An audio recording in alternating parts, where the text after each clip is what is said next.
وإنه لتنزيل رب العالمين نزل به الروح الأمين على قلبك لتكون من المنذرين بلسان عربي مبين.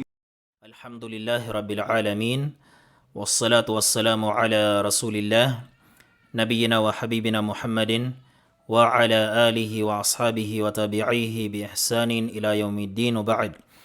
أهلا ومرحبا بكم جميعا. السلام عليكم ورحمة الله تعالى وبركاته. Welcome po sa lahat ng mga estudyante na hanggang ngayon ay walang sawang sumusubaybay sa ating mga aralin patungkol sa wikang Arabic.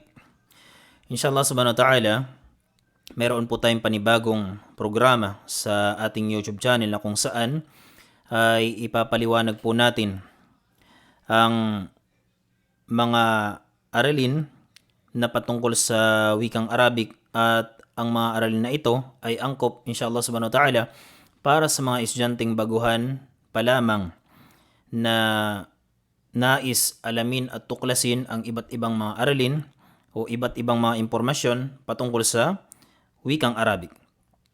So ang una, isa po dito sa ating mga programa ay ang pagpapaliwanag ng subject na an-nahu. So mayroon po tayong an-nahu 101, mayroon po tayong sarf 101 at ta'bir 101, imla 101, mayroon din po tayong al-i'rab 101 at Q&A 101 na kung saan pwede po kayong magtanong direkta sa pamamagitan ng comment section dito sa YouTube channel, o di kaya ay mag-direct message po kayo sa ating Facebook page kung meron kayong nais itanong sa wikang Arabic, at sasagutin po natin sa pamamagitan ng video. Sasagutin po natin yan dito sa pamamagitan ng video at i-upload po natin nang sa ganun ay malaman din po ng ibang mga estudyante kung ano ang kasagutan sa inyong mga katanungan. So pwede po kayong pumunta sa ating playlist, gagawa po tayo ng playlist, at pumunta po kayo sa ating playlist at piliin nyo po yung Nahu 101 kung gusto nyo sumubaybay sa Nahu. At pwede rin kayo sa Sarf 101, Ta'bir 101, Imla 101, Al-I'rab 101, at Q&A 101. Okay, pwede nyo yung subaybayan lahat inshallah subhanahu wa ta'ala. Depende po sa kung ano ang mga topiko na inyong nais matutunan. Okay, so una dito po sa subject na Nahu, ito po ang ating lesson 1, at mag-umpisa po tayo sa tinatawag na ta'arifu ilmin Nahu.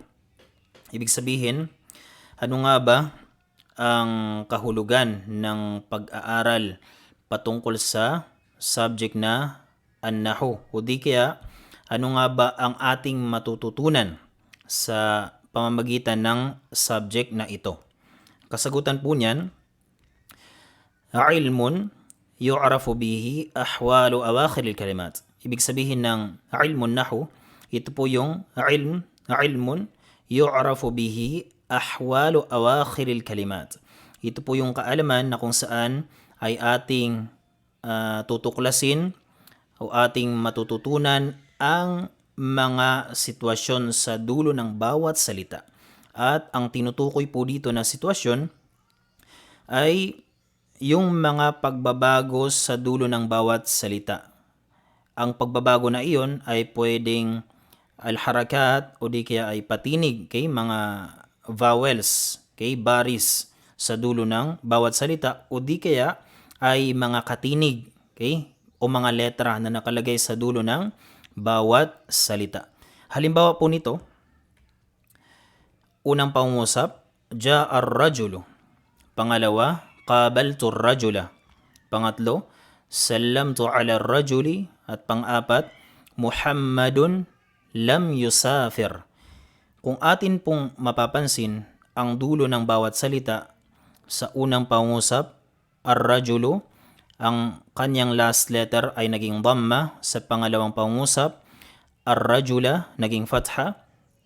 Pangatlo, ala ar-rajuli, yung lam po natin ay naging kasra. At sa pang-apat na pangungusap, Muhammadun lam yusafir, yung ra sa dulo ng yusafir ay naging sukun. So ito po yung tinutukoy natin sa pag-aaral natin inshallah subhanahu wa ta'ala sa subject na ito, malalaman natin kung ano yung mga salita na obligado sa kanila na maging dhamma ang kanilang pangunahing palatandaan sa dulo at ano naman yung mga salita na obligado sa kanila na maging fatha ang kanilang pangunahing palatandaan sa dulo at ano yung mga salita na obligado sa kanila na maging kasra ang kanilang pangunahing palatandaan sa dulo at ano yung mga salita na obligado sa kanila na maging sukun ang kanilang pangunahing palatandaan sa dulo at ano yung mga salita na ang kanilang trabaho ay ginagawa nilang dhamma, fatha, kasra at sukun ang dulo ng bawat salita. Yan po ang ibig sabihin ng ilmun nahu at yan po ang ating possible topics, lessons na matututunan sa pamagitan ng subject na ito inshallah subhanahu wa ta'ala. So marami po sa atin ang nakakadinig ng subject na an-nahu at marami ang mga estudyante na nagsasabi na ang subject daw na ito ay mahirap. Kaya naman, nahirapan po silang intindihin ang subject na ito. Ang katotohanan po niyan, kung tutuusin po natin, ang subject na an-nahu ay madali lamang pag-aralan at intindihin. Sapagkat mayroon na itong kawaid, tinatawag nating al-kawaidun nahwiyya, rules or basihan. At mayroon na din itong mga halimbawa, kailangan lang natin na pag-aralan ng mabuti at intindihin ng maayos. So inshallah subhanahu wa ta'ala, sisikapin ko po na makatulong sa bawat isa sa mga estudyante na nais matutunan ang subject na ito. Sisikapin ko po na makatulong sa inyo paunti-unti. Everyday, maglalagay po tayo, mag-upload po tayo ng short video patungkol sa random topics na naaayon para sa mga baguhan.